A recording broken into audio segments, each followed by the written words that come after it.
Assalamualaikum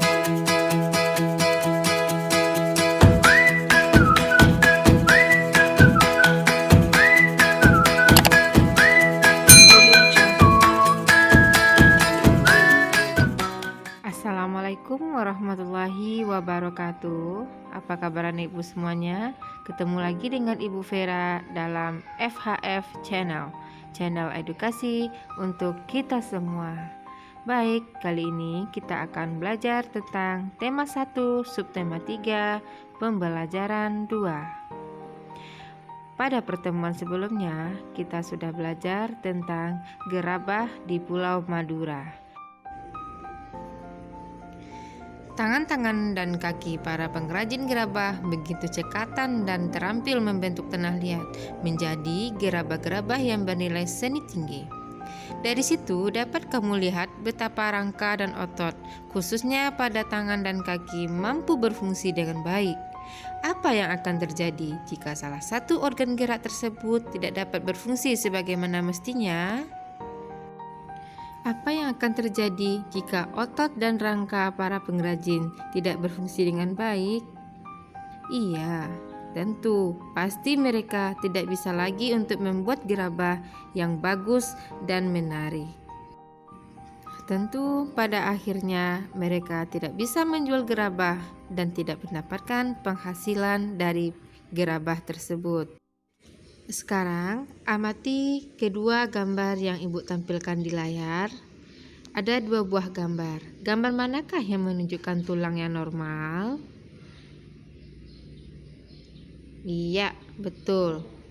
Gambar yang menunjukkan tulang yang normal adalah yang pertama. Nah, yang kedua ini gambarnya merupakan tulang yang sudah tidak normal lagi atau sudah membungkuk. Tulang laki-laki yang pertama masih tegap dan yang kedua sudah membungkuk. Kelainan pada tulang ada beberapa jenis, seperti yang pertama itu fraktura atau patah tulang, yang kedua fisura atau retak tulang, yang ketiga osteoporosis, yang keempat kifosis, yang kelima lordosis, dan keenam skoliosis. Inilah beberapa kelainan yang terjadi pada manusia. Kalau fraktura dan fisura biasanya disebabkan karena kecelakaan. Mari kita bahas satu persatu kelainan pada tulang. Yang pertama, kita bahas dulu fraktura atau patah tulang. Fraktura ini bisa dibedakan menjadi dua, fraktura tertutup dan fraktura terbuka. Nah, jika fraktura tertutup, itu tidak sampai merobek kulit atau otot. Sedangkan fraktura terbuka, tulangnya sampai merobek kulit atau otot.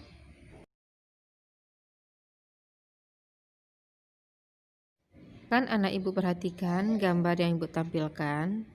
Nah, ada 3 buah gambar tulang. Nah, gambar yang paling kiri itu merupakan gambar tulang yang normal, sedangkan 2 yang di sebelahnya merupakan tulang yang mengalami fraktura.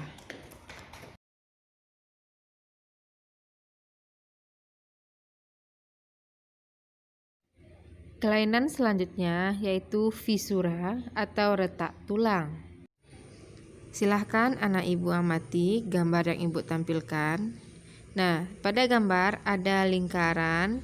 Nah, itu merupakan contoh bentuk fisura atau retak tulang pada manusia. Tulangnya hanya retak saja ya, tidak sampai patah.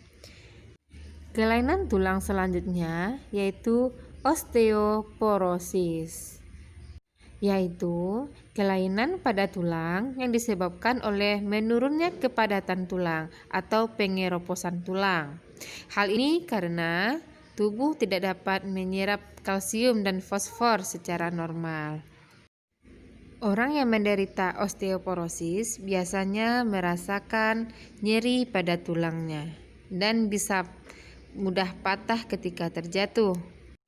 Biasanya Kelainan ini diderita oleh orang yang sudah lanjut usia.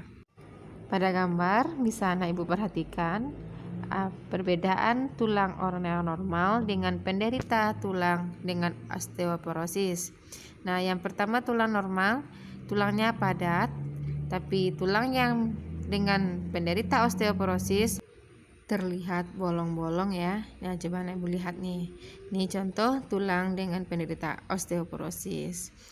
Nah, bisa dibedakan ya. Kalau tulang orang yang normal, tulangnya terlihat padat dan yang osteoporosis tidak padat lagi atau sudah berongga, sehingga ketika jatuh dia mudah untuk patah.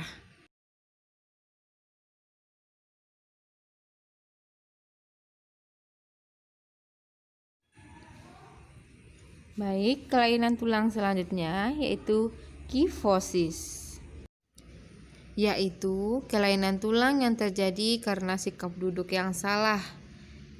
Bagaimana sikap duduk yang salahnya? Yaitu membungkuk, sehingga tulang punggung kita membengkok ke belakang. Makanya ketika menulis, anak ibu dianjurkan untuk duduk dan meluruskan tulang punggungnya supaya terhindar dari kelainan tulang kifosis. Selanjutnya, kelainan tulang lordosis, yaitu kelainan tulang punggung yang membengkok ke arah ke depan. Nah, silakan anak ibu amati kedua gambar ini. Nah, kalau kifosis tadi membengkok ke belakang. Nah, tapi kalau lordosis membengkoknya ke depan, seperti pada gambar yang ibu tampilkan.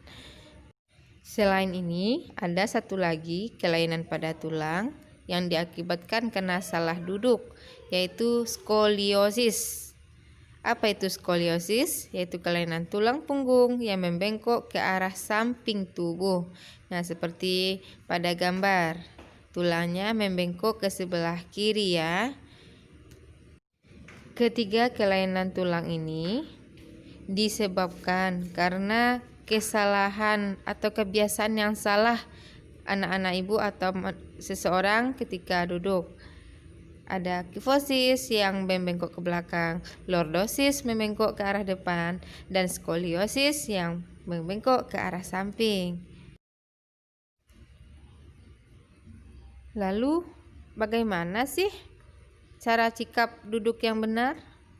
Ayo coba anak ibu amati gambar selanjutnya ya. Nah, di sini ada 3 gambar posisi duduk.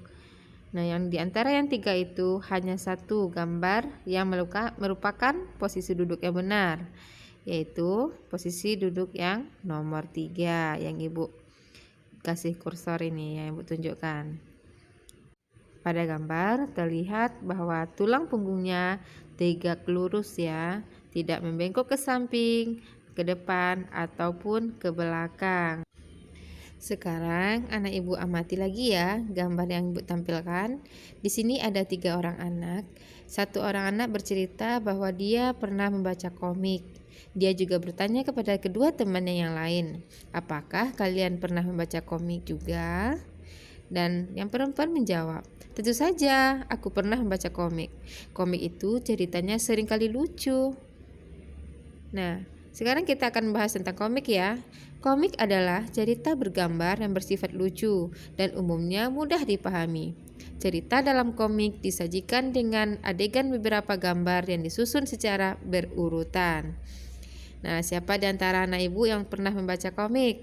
Pasti sudah tahu ya bahwa kebanyakan dari komik itu adalah ceritanya lucu. Supaya lebih paham, ibu tampilkan ini. Ada gambar komik yang di sini judulnya adalah Sayangi Binatang. Nah, coba anak ibu perhatikan tanda panah pada layar. Nah, ini disebut juga dengan balon kata. Ya, selain dengan adanya gambar yang berurutan, di dalam sebuah komik juga ada balon kata. Nah, apa fungsi balon kata tersebut? Fungsinya untuk menjelaskan atau melengkapi dan memperdalam penyampaian gambar secara keseluruhan. Jadi, dalam sebuah komik juga dilengkapi dengan balon kata ya, untuk menambah pemahaman pembaca terhadap isi komik tersebut. Oke, sekian pembelajaran kita hari ini. Jangan lupa anak ibu like, komen, subscribe, dan share ya. Sampai jumpa. Assalamualaikum warahmatullahi wabarakatuh.